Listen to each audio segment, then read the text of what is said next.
olha o vexame. O ambiente exige respeito pelos estatutos da nossa gafieira. Dança a noite inteira, mas dance direito.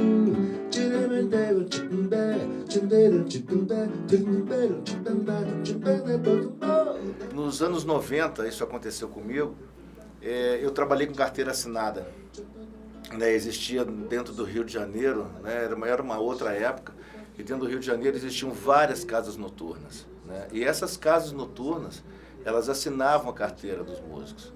Pra você ter noção, hoje em dia não existe mais isso. O empresário da casa noturna, talvez pela falta dessa busca do músico não se impor, do músico não chegar e exigir, não, eu vou trabalhar aqui se tiver carteira assinada, eu vou trabalhar aqui se tiver uma nota contratual para eu me resguardar para os meus direitos, para o meu futuro, enfim. Eu acho que por essa falta de interesse, de orientação, as coisas foram se despedaçando, Marcelo e Matheus são músicos profissionais e trabalham na noite carioca. Os dois têm uma banda juntos e se apresentam regularmente no bairro da Lapa, tradicional reduto cultural da cidade. Mas a situação deles com agenda fixa e um contrato de prestação de serviços assinado é uma exceção no mercado de trabalho da música. São as casas de shows que determinam o valor a ser pago. E é impressionante quando você vai de uma a uma ver como é que a coisa acontece. Quando a casa tem pouco público, ela cobra couvert. Então, assim, se tem 5 pessoas, você vai receber o couvert de 5 pessoas. Mas quando a casa tem muito público, ela paga um cachê fixo. Então, é sempre de acordo com os critérios dos empregadores e nunca pensado através de um sindicato que tem uma tabela que não determina o valor obrigatório, mas ela sugere um valor que seria o viável, para a sobrevivência do músico. Isso não é respeitado.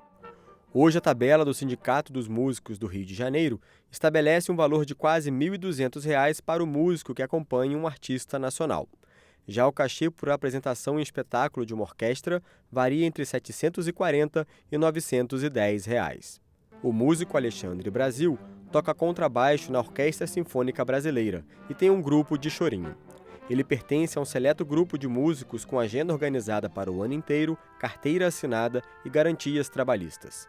Eu tenho supostamente uma situação um pouco mais estável, Porque eu sei, no começo do ano eu sei qual é a minha programação para o ano inteiro de concertos, já está tudo definido. Também é da natureza da profissão você ter uma certa diversidade, então é comum a pessoa tocar num contexto, num conjunto, ter um outro conjunto, dar aula e depois de um certo tempo começar outras especializações como compor ou reger ou fazer produção musical, fazer direção musical, são coisas que vão acontecendo. Fomos até a sede da Ordem dos Músicos do Brasil, no Rio de Janeiro, para saber como o órgão está trabalhando para garantir os direitos da categoria.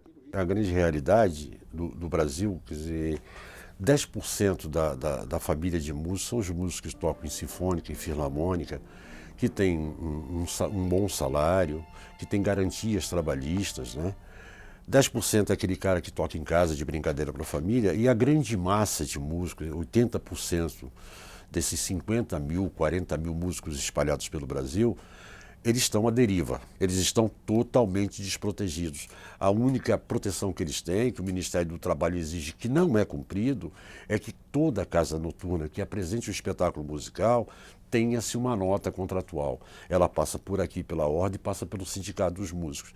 E ali está o valor que o músico vai receber pela sua apresentação, seja no barzinho da Lapa, na banda de baile ou na periferia lá de São Paulo. O Ministério do Trabalho, que tem a obrigação de fiscalizar, deveria fiscalizar. Ele fiscaliza tantas coisas e não tem um número suficiente de fiscais que a música sempre fica deixada de lado. Isso já ajudaria bastante, porque a gente conseguiria ter alguma força, porque o sindicato e até mesmo a ordem não se sente capaz ou habilitado a fazer esse tipo de fiscalização, Marcelo reconhece que a alta competitividade no mercado de trabalho faz com que os músicos se sujeitem às regras impostas pelos contratantes.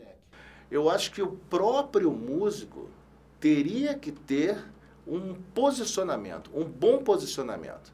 Olha, eu toco sim, mas portanto, entendeu?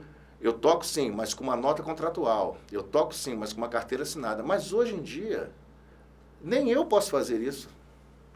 Eu tenho esse posicionamento, mas às vezes eu mesmo me sinto, tenho a necessidade, né, de alimentar a minha família, né? E eu tenho que me sujeitar, de repente, não tem carteira, não tem nota contratual, não, mas tudo bem, vamos lá, vamos fazer. Se o músico entendesse que ele é um trabalhador como qualquer outro, que não adianta ele trocar o trabalho dele por um pedaço de pizza ou um chopp, e isso vai prejudicar toda uma classe, essa conscientização, essa busca pelos os órgãos competentes, o sindicato, isso já ajudaria bastante. Os baixos valores pagos para apresentações musicais têm levado muitos músicos para a área da educação. Mas eu também já procurei dar aula, desde a faculdade, né? E aí isso por conta do dinheiro, é o que motiva, eu acho. Mas no meu caso é uma coisa que eu gosto bastante também. Eu encontrei um caminho, né?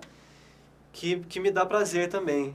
Quem não gosta de samba, bom sujeito não é. É ruim da cabeça ou é doente do